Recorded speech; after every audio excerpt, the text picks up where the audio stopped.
Bursa calon gubernur daerah khusus Jakarta 2024 mulai digaungkan sejumlah pihak.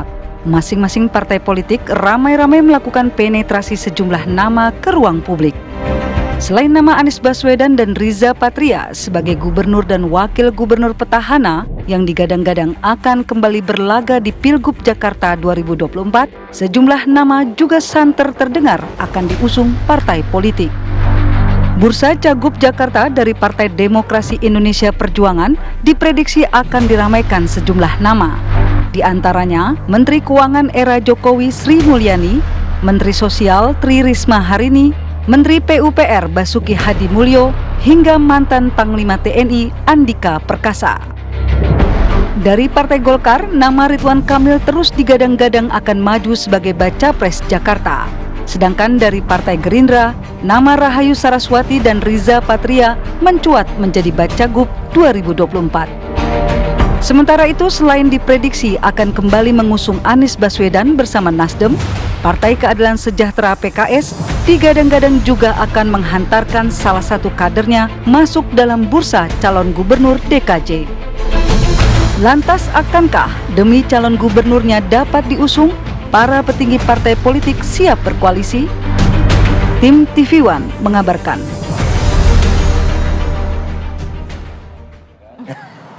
Melulu gitu kan.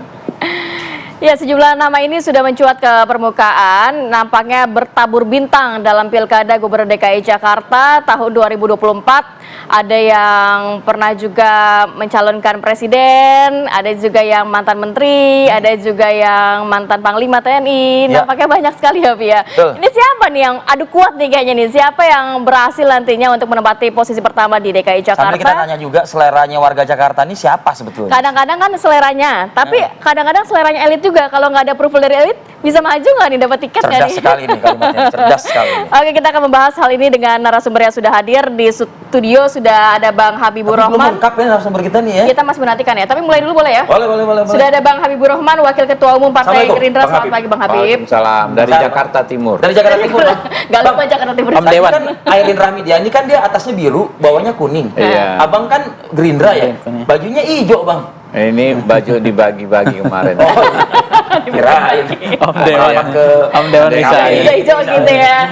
Selain itu juga ada Mas Pangi Syarwi Caniago, analis politik Foxpol Research and Consulting. Selamat pagi Mas Pagi Mbak Rati, Kalau ini Bang nggak ada Arif kode Fadil. ya, Nggak soalnya ada, bajunya hitam netral, nih. itu putih. Om Dewan. Kita masih Bang Habib. menunggu nih beberapa narasumber kita lainnya. Ada Bang Gilbert Simanjuntak, politikus PDI Perjuangan, lalu Pipin Sofyan ya, Ya, politikus dari PKS. Kabarnya sih sudah dekat dengan studio kita pada pagi hari ini.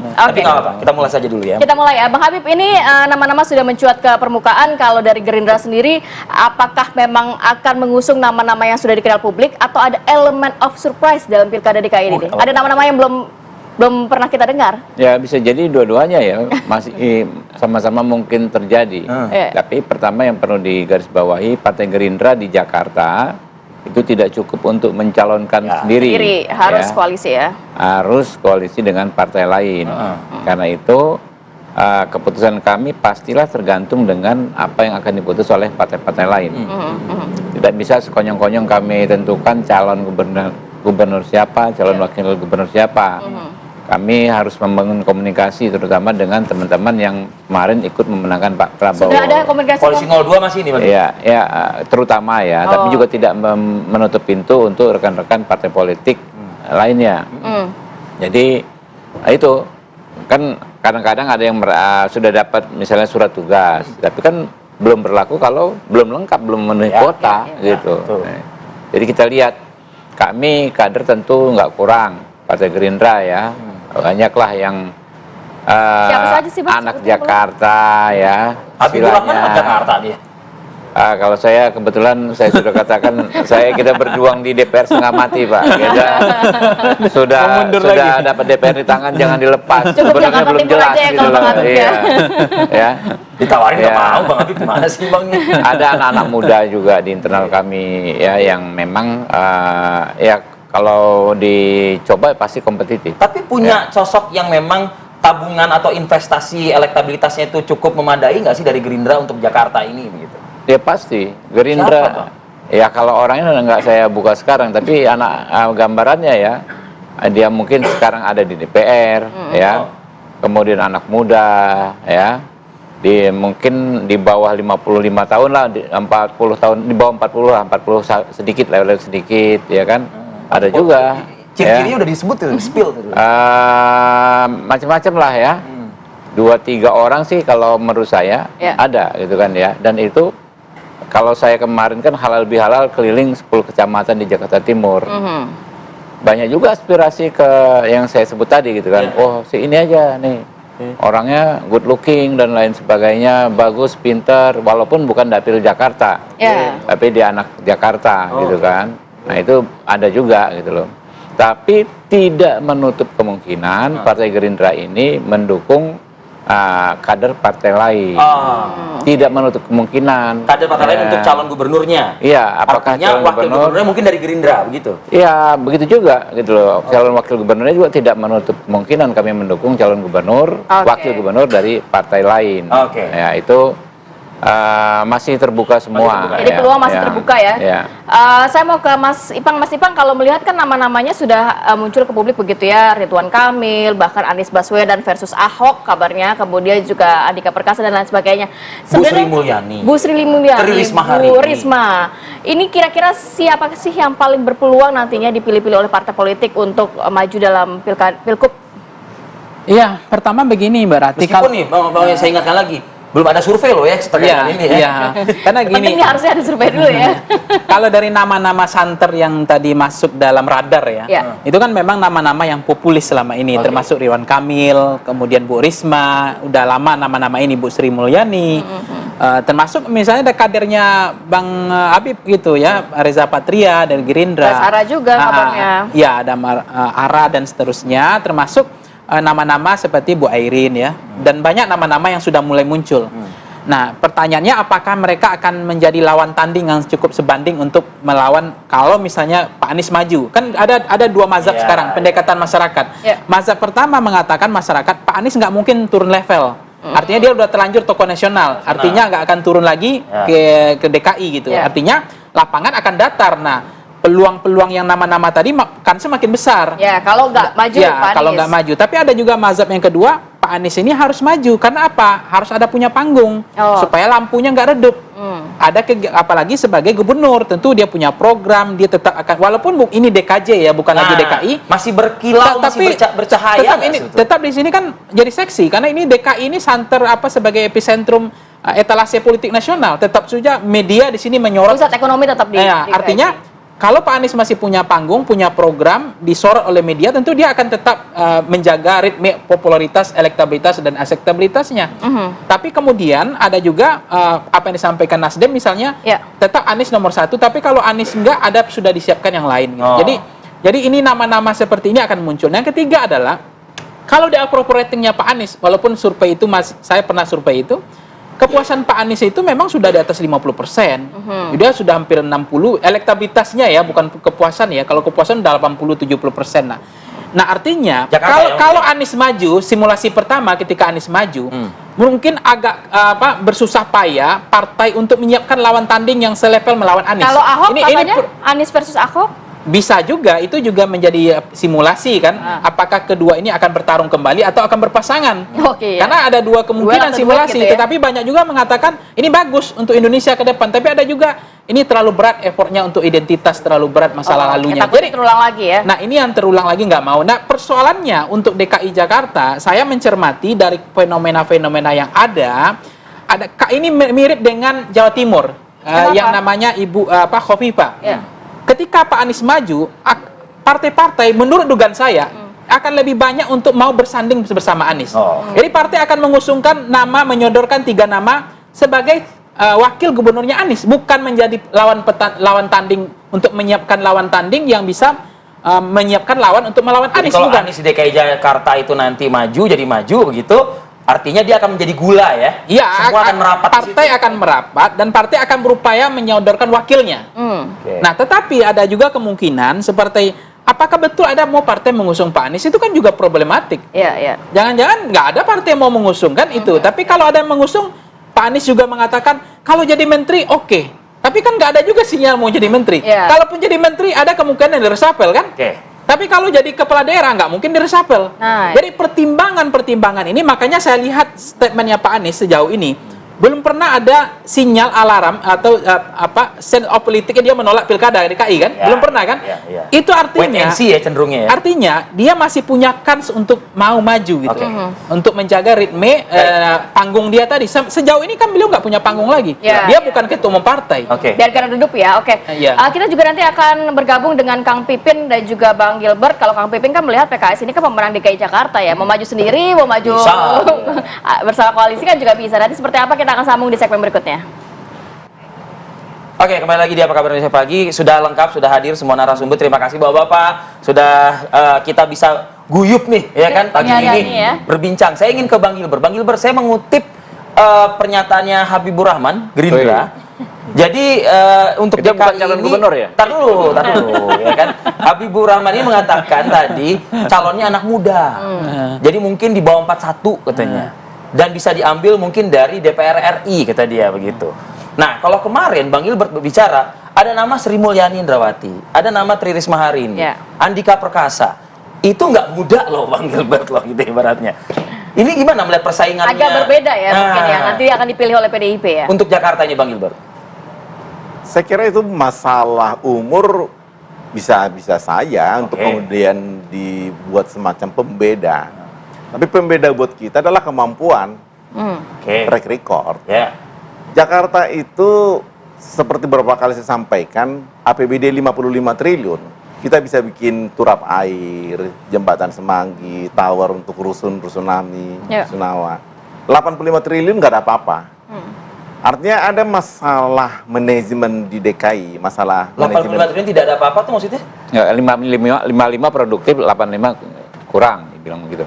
Sangat mudah dimengerti kan. Kalau 55 bisa jembatan Semanggi, bisa turap air, Yang Anda sungai. maksudkan itu adalah 55 zamannya Basuki Cahayapurnama. Nantilah dulu. Kita mau melihat Ya, anggarannya kita dulu. terang-terangan saja Bang Gilbert. Kita melihat anggaran saja dulu, biar kita fokus. Ya. Ada anggaran yang kita mainkan di situ, bisa berhasil membangun ini. Dengan anggaran 85 nggak jadi apa-apa juga. Gak jadi apa-apa menurut Anda? Artinya kita harus memilih orang yang Masa nggak mampu. jadi apa-apa Bang? Masih ada beberapa. Saya mau menjawab Ya. masalah usia Jadi tadi. trotoar. Artinya Guys, kita mesti mencari jadi orang yang trotoar. mampu memanage anggaran ini. Kalau enggak, buat apa kita majukan anak muda tapi nggak bisa kerja? Makanya kita kemudian mencari orang yang bisa kerja. Dari ada mana pengalaman. taunya? Ya track record. Gitu. Karena ada Basuki Menteri. Menteri Kasih ke Iya. Basuki Hadi Mulyo. Tadi Mulyani. Jadi bukannya mudah buat PDI Perjuangan mencari kandidat buat DKI. Karena kita ingin DKI ini menjadi barometer di Indonesia. Karena dulu sebagai benchmarking, karena dulu waktu Meskipun periode... nanti jadi DKJ loh, bukan DKI lagi loh. Ya sekarang masih DKI lah. Ya, oke. Masih DKI. Kan baru berlaku kalau ada PP kan, peraturan pemerintah. Ini kan belum. Masih DKI. Ya. Oh nanti DKJ ya DKJ. Tapi kan... Tahapannya sudah sejauh mana Bang? Apakah juga kan kabarnya akan diumumkan pas Rakernas kan? Ya. Nah, sudah sejauh mana tahapannya dan juga sudah adakah komunikasi dengan partai politik lainnya nanti?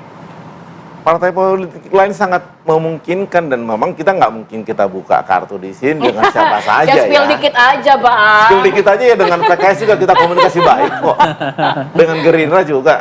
Jadi dengan semua kita Dengan PKS komunikasi baik. sangat baik. Tapi barusan bedain 55 sama 85 aja kayak komunikasi akan menjadi tidak baik lagi nanti kayaknya. Oh enggak. Kemarin datang di halal lebih halal. Itu masalah Tetap angka, PDIP. masalah angka. Oh, iya. Masalah di pemilihan ini kan beda lagi. Oke. Karena begini, jangan salah, waktu Jokowi maju di Solo, PDI Perjuangan tuh koalisi dengan siapa? PKS. Ya. Jadi bukan hal baru buat kita. Waktu Nurdin Abdullah di Sulawesi Selatan dengan Itu siapa? pun juga dengan PKS. PKS. Masih banyak lagi. Saya hanya kasih nama-nama yang Masih lebih cair lah mudah ya komunikasinya. diingat oleh orang. Tapi banyak. Oke, Bang Kang Pipin kalau gitu, mungkinkah melupakan Anies Baswedan untuk pemilihan DKI Jakarta? Atau nama-nama internal ada 3 yang mencuat ya? Ya, sekarang Termasuk mungkin Bang Mardhani. nambah ya, ada 4 orang ya. Yang pertama memang Pak Sohibul Iman, mantan presiden PKS. Beliau memang seorang teknokrat, alumni Jepang, mantan rektor juga, dan punya prestasi yang luar biasa memimpin PKS. Yang kedua adalah Dr. Mardhani Alisera. Mardhani, ya. Saya kira kita tahu dulu sempat Sandi Mardhani, cuma beliau berkorban tidak menjadi calon, akhirnya menjadi ketua tim pemenangan dan berhasil memenangkan Anies Sandi waktu itu. dan saat ini juga salah satu calon anggota dewan terpilih dengan suara terbanyak. Suara terbanyak. Salah satu di Jakarta. Yang ketiga adalah Pak Hairudin. Beliau adalah ketua DPW DKI Jakarta yang memimpin sukses untuk mengembalikan PKS sebagai pemenang pileg di DKI Jakarta. Yang ketiga, yang keempat ada seorang sosok yang dulu di PKS jarang sekali ada selebriti ya. Ada seorang namanya Igo Ilham. Beliau jadi Ustadz Igo Ilham ini adalah orang Betawi, keluarga hidup di Betawi dan kemudian punya sejarah yang paham di DKI. Saya kira 2 periode dulu ya, 2004-2014 sebagai anggota DPRD di DKI Jakarta. Dan beliau juga sangat paham tentang kondisi Jakarta. Jadi kami ada 4 itu masih penjaringan di internal. Tapi saya apresiasi pagi ini Bang Ipang ya. Cuman PKS saja yang terang-terangan menyebutkan nama ya lengkap dengan predikatnya begitu. PDI Perjuangan Gerindra ini malu-malu pagi ini nggak menyebut nama. Karena DPP mereka sudah memutuskan. Kita kan dulu. Habis nonton bola takut offside kita. Jadi bagi kita nama-nama itu memang dari bawah. Jadi PKS ini jarang yang ujuk-ujuk, yang tiba-tiba. Karena kami menghargai respect terhadap struktur dan kader pengurus dari bawah yang sudah mengusulkan ke atas. Jadi memang jarang di PKS itu tiba-tiba misalnya DPW PKS mengumumkan si A tapi di bawah tidak menyerap aspirasi. Ya. Itu aspirasi dari bawah tuh 4 nama itu aja Kang. Betul, jadi 4 nama itu memang dari kader. Ini dari kader nih, kita baru ngomongin dari kader internal. Karena bagaimanapun setiap partai politik tentu ingin mengusung kadernya menjadi calon kepala daerah. Nah, yang kedua dari eksternal juga masuk nama-nama. Ya tentu Pak Anies Baswedan salah satunya. Yang tertinggi mungkin. Ya kita tidak bisa menafikan bahwa Jakarta maju, kotanya bahagia, warganya. Kemarin Pak Anies berhasil memimpin. Kami waktu itu dalam pembahasan memang tidak memasukkan Pak Anies dari bawah itu karena kami berpikirnya Pak Anies ini presiden. Sudah skala nasional. Skala nasional. Maka waktu itu makomnya tidak kami nasional gitu ya. Makomnya nasional. Jadi sehingga tapi memang, tadi kata Mas Ibang masih banyak yang cinta juga sama Pak Anies di DKI. Betul, kita harus akui itu. Makanya PKS tentu harus mendengarkan warga Jakarta. Kira-kira pilihannya ke siapa? Selain Pak Anies ada Pak Sudirman Said misalnya sebagai tokoh yang saat ini juga mulai muncul ya di DKI. Di Jawa Tengah aja Sudirman Said ganggu loh. Betul. Jadi saya kira memang yang dibutuhkan oleh kita ada 2. Jadi PKS mencari 2 kriteria ini untuk Jakarta. Pertama adalah orang yang memiliki capacity to win, kemampuan untuk menang. Untuk kemampuan untuk menang ini memang akan dilihat siapa yang paling dicintai oleh warganya. Siapa yang punya relawan, siapa yang punya tim, siapa yang punya akseptabilitas. Kira-kira partai lain ada nggak yang bisa? Jadi baik kader dari PKS maupun dari luar, dari tokoh seperti Pak Anies atau Pak Sudirman Said, maka kami akan dengarkan kira-kira karena PKS 18 kurang 4. Meskipun kami pemenang, kami ucapkan terima kasih kepada warga Jakarta yang sudah memilih PKS mayoritas dan kami akan gunakan kepercayaan itu Pilkada DKI. Ya, kita pastikan insya Allah mudah-mudahan salah satunya kader PKS. Kalau bagi gubernur maupun wakil gubernur. Jadi capacity to win ini memang kita dengarkan, lihat elektabilitas, lihat akseptabilitas. Kira-kira partai-partai lain ikut mendukung tidak? Kalau PKS nggak mau ambil pusing, capresnya Anies, wakilnya Mardhani Alisera kalau gitu. Ya kan kita juga harus ngobrol sama partai lain. Apakah partai lain setuju nggak dengan Pak Mardhani? Ngobrol aja dengan PDIP dan Gerindra pagi ini coba mungkin. Mungkin kami ini kan bukan pengambil keputusan. Jadi kalau saya Bang Habibur Rahman, besar nggak ngelihatnya Bang? Penjelasan dari Kang Pipin tadi. Biasa saja ya. Kenapa itu kan saja? domain modalnya mereka udah cukup ya. tinggi loh. Ya tentu. Itu domain teman-teman ya kan. Mereka punya analisa sendiri. Cuma kalau DKI ya sepanjang yang saya lihat selama ini selalu ada elemen of surprise. Ingat waktu Pak Jokowi tiba-tiba maju. Itu bukan orang yang lama digadang-gadang. Ya termasuk Pak Anies. Maju itu terakhir loh. Kita ingatkan di Kartanegara waktu itu kayak ada semacam beauty contest kan, ada yang datang siapa kira-kira ya kan, termasuk Ustadz Haikal datang, ternyata bukan. Ada siapa datang, ternyata bukan. Akhirnya majulah Pak Anies. Jadi perlu yang baru. Masyarakat Jakarta ini kan kalau saya lihat di dapil saya, ya dia itu kan sangat educated lah, berbagai level ekonomi, tapi dalam konteks pemahaman politiknya tinggi sekali. Yang baru tapi berpengalaman nggak? Kalau PDIP nyari yang berpengalaman. Itu pengalaman tadi itu. Ya, tentu kalau banyak. Gerindra Ya, baru tapi pengalaman baru nggak? orang yang di Jakarta ini kan kalau sudah kelamaan digoreng, justru makin banyak dinyinyirin nanti kan. Ya enggak? Udah yang prestasinya segala macam pasti ada. Oh, ini fresh from the oven lah ibaratnya ya. Justru yang tokoh baru, ya kan, ya, tapi bukan berarti nggak berpengalaman. Ya, banyak juga kita lihat tokoh-tokoh. Menurut Anda pengalaman itu Sebenarnya harus kalau mau ini ya, apa namanya, cek di DPR, anak muda 45 ke atas, bukan 41, 45 ke bawah. Saya udah 50 tahun nggak termasuk, ya kan ya. 45 ke bawah. Itu banyak, karena DPR itu kan pusatnya apa namanya, bukan pusatnya orang yang menguasai masalah. Kenapa? Dia kan ada 11 komisi di DPR, masing-masing bicara teknis di komisi, fungsi legislasi, budget, kontrol, kan? Yang hukum bidang hukum, ya kan, yang bidang perkotaan ada juga, infrastruktur ada gitu. Dan tiap hari itu kita kalau di rapat, kalau di komisi itu kan bicara hal teknis. Tapi yang saya tangkap nih Bang Habib, kalau menurut Bang Gilbert itu kalau berpengalaman itu tuh kayaknya di ranah eksekutifnya, bukan di legislatifnya begitu. Ya, apapun, justru dengan di legislatif bisa melihat yang lebih luas. Karena kami ini kan pengawas eksekutif. Ya kan, ya, kayak Mbak Gilbert sendiri, beliau di legislatif tentu lebih paham, mengerti banyak masalah pelaksanaan tugas di bidang eksekutif. Karena itulah kemudian dia mengusulkan PDI Perjuangan untuk DKI Jakarta adalah eksekutif, begitu Bang. Bukan. Saya katakan kita di legislatif ini bisa melihat lebih lengkap ya persoalan-persoalan di eksekutif, karena kami ini pengawas. Ya, jadi orang yang matang di legislatif dipastikan juga bisa menguasai eksekutif. Tugas Bang Gilbert, tahan dulu, kita jeda dulu ya Bang ya, nanti ke Abang langsung nih Bang. Kami akan kembali satu lagi. Emang kalau dibocor. Kembali lagi di Apa Kabar Indonesia Pagi. Bang Gilbert, menyambung pernyataan beberapa narasumber lainnya tadi ya Bang Gilbert ya. Artinya gini, PDI Perjuangan juga nggak bisa mengusulkan seorang diri. Bahkan yang tertinggi di DPRD DKI Jakarta aja butuh juga sokongan dari lintas fraksi, begitu Bang Gilbert. Ini kalau kira PDIP bisa mengusung nama-nama yang sudah ditawarkan kepada publik itu, kepada siapa nanti akan merapat untuk lintas fraksi di DPRD-nya ini mengusulkan calon gubernur DKI Jakarta? Kalau pengumuman atau pendaftaran ke KPU ini masih menggunakan data lama, artinya yang baru belum dilantik, PDI Perjuangan bisa bawa calon sendiri. Masih bisa? Masih bisa.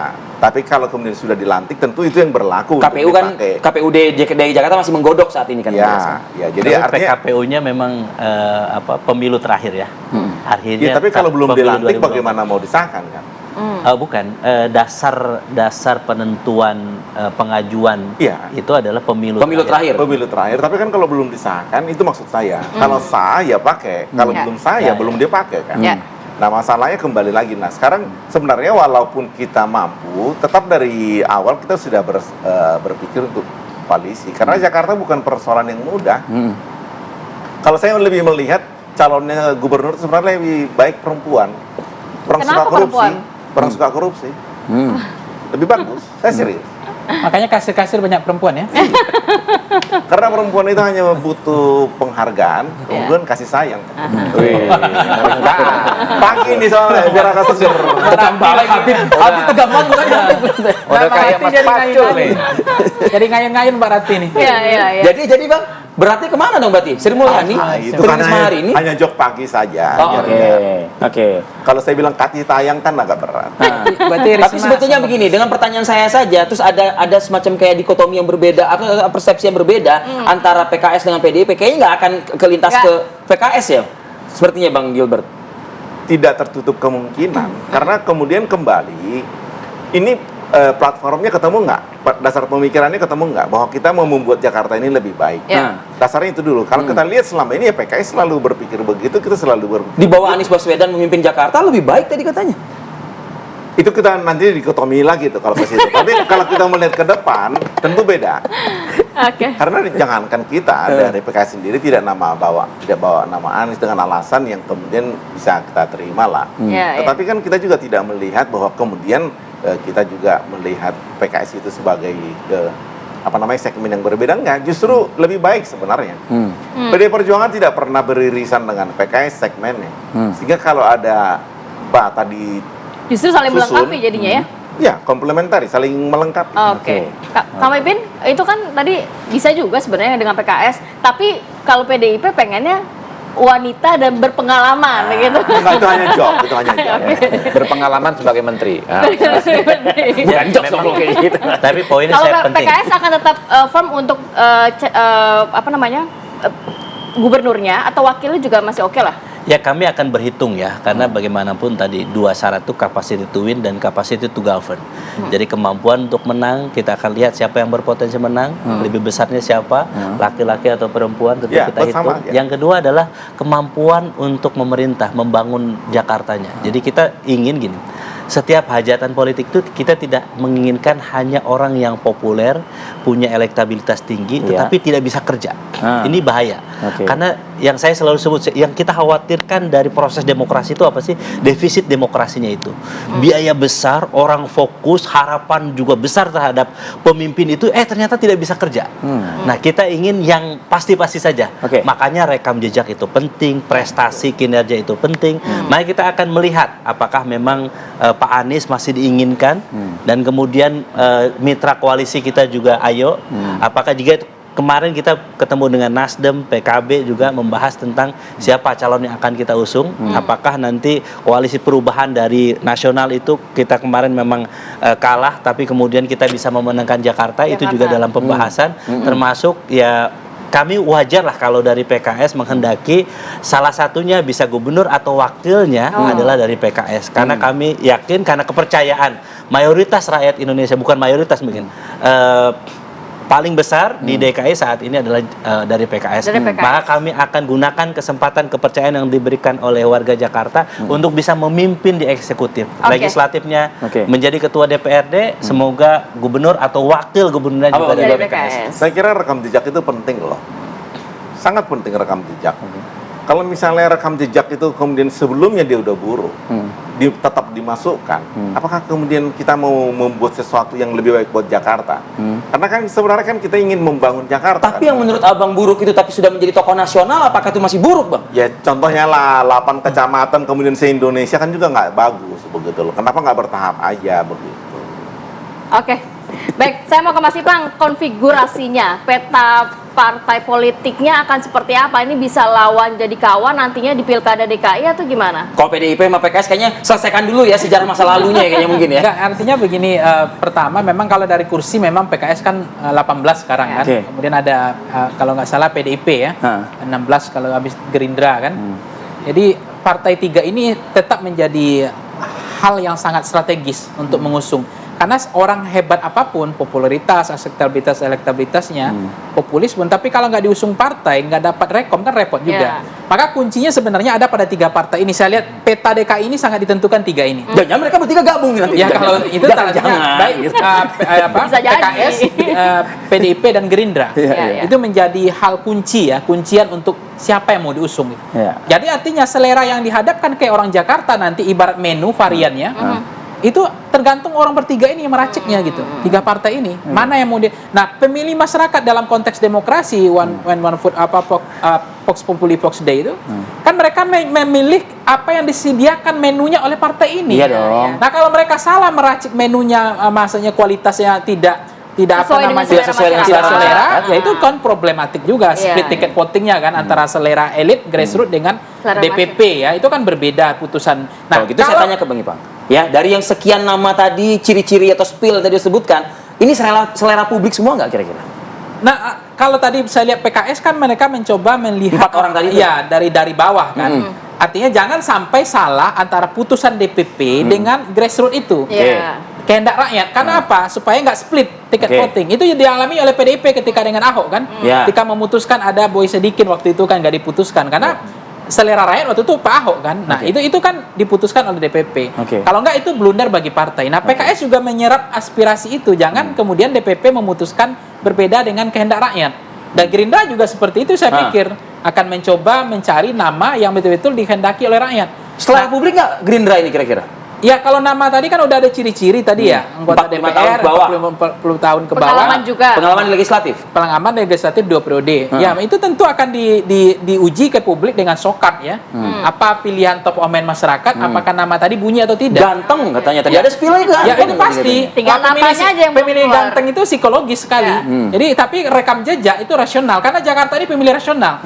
Orang Jakarta memilih bukan hanya karena populis. Kadang-kadang persoalan di Jakarta itu tidak sembako atau lapangan pekerjaan, tapi bagaimana mengatasi persoalan di Jakarta, dampaknya. Jadi pemilihnya kelasnya udah rasional choice gitu, bukan pemilih sosiologis, bukan pemilih Bukan semata-mata psikologis. ganteng, good looking, dan Kalau good lain-lain. looking psikologis, good looking itu psikologis. Ya. Dia memilih karena faktor ganteng. Misalnya Komeng dipilih, fotonya lucu Bang aja, Habib menarik Gilbert gitu. ya, mau bersuara juga kayaknya. Nah, dia pilih Komeng karena apa? Karena lucu aja. Iya, iya, iya. Nggak pertimbangan kompetensi, rekam jejak enggak. Nah, artinya hati-hati dengan pemilih Jakarta. Dia pemilih yang termasuk Agak unik ya. Dia tidak banyak kebutuhan sembako atau lapangan pekerjaan. Dia jauh kebutuhan lebih daripada itu. Singkat deh. Nah, terakhir, PDIP sama PKS. PKS. Secara merentang blok ideologisnya, spektrumnya kan memang kanan kiri jauh. Iya. Tetapi pernah mereka bekerja sama dan berhasil. Iya. Nah, artinya kalau ini disatukan, itu kan blok nasionalis religius itu bagus. Ya, tapi kan mereka harus Nggak perlu selesaikan dulu dipertentangkan. lah sejarah yang masa lalunya itu diselesain dulu. Nah, jangan itu- sampai itu- dibunyi. Ini baru-baru awalnya ini 585 disebutin lagi tadi itu. Ya Di artinya awal. menurut saya di dalam pilkada itu blok koalisi kan koalisi itu dibentuk 3 hal. Oke. Pertama adalah persamaan ideologi. Ya, ya. Yang kedua adalah programatik. Yang Oke. ketiga adalah official seeking, Oke. bagi-bagi kue kekuasaan dan Baik. kans menang bandwagon effect. Baik. Oke. Saya masih ada pikir peluang untuk PDIP dan juga PKS begitu ya untuk kansnya bergabung. bentuk bergabung untuk mengusung salah satu Oke. presiden itu juga punya peluang. Gitu. Bang Nggak sabar dia, nggak sabar deh. Gila, singkat Silakan. aja, Bang. Nah, saya tadi nggak bicara jenis kelamin, bukan ganteng ya. Saya bilang kan good looking. Good looking. Itu bisa cantik, bisa Bisa ganteng. ganteng. Tapi yang jelas, kita juga nggak bisa terus mempertentangkan Selera pasar yang selera harus pasar, selera elit. Elit. Pemimpin partai politik itu bukan elit, Pak. Kami ini pelayan rakyat juga gitu Tetap loh. masyarakat, Kami ini grassroots. juga lahir dari proses Bawah juga. dari bawah juga. Ya. Jadi memang bukan itu, parameternya bukan itu. Selera elit dipertentangkan terus dengan selera Elit dan rakyat, ya. grassroots. Seolah-olah DPP ini elit yang selalu berbeda dengan grassroots. Enggak kok. Oke. Kita ini pengen yang cari yang itu. Requirement-nya apa, ya kan ya, di kemampuannya seperti apa, Oke. track record seperti apa, ya. Lalu juga Bisa diterima oleh publik bisa atau diterima tidak. di publik atau tidak, macam-macam lah itu. Baik, selera Gitu, pasar, gitu. Bang Gilbert tadi. Memang kesulitan di politik kayak gitu. Oke. Membuat keputusan itu kita selalu terpecah. Kita tahu ada kandidat yang bagus, ini akan layak. Tapi kemudian kalau dilempar di pasaran, apakah yang terpilih? Itu. Selalu Ya, betul. ada tarik menarik itu, dan kita meyakini itu dialami oleh semua partai. Ya, oke. Hanya masalahnya sekarang, apakah kita ingin menyodorkan calon yang tidak bagus hanya untuk menang, Populis. atau kemudian kita mau memperbaiki? Ini apa bedanya partai politik dengan penjudi? Loh, ini pertanyaan yang sangat sederhana. Gambling, Tetapi gambling. ya, kalau penjudi dia selalu ingin menang, Ya. mau apapun. Iya, iya, iya. Curang juga dia kerjakan. Kalau parpol? Tapi kalau parpol, di situ ada yang negarawan, ada yang penjudi. Ya. Sekarang porsinya mana yang lebih gede? Penjudinya apa negarawannya? Ya. Kalau negarawan di situ lebih banyak, dia akan melihat Itu saya yang mau tadi. memperbaiki Ya. Jakarta. Tapi kalau penjudinya lebih banyak, mau apapun, Oke. saya menang. Yang penting Oke. menang. Kang Pipin. Kang Pipin, kalau selera pasar kayaknya 4 lewat semua tuh.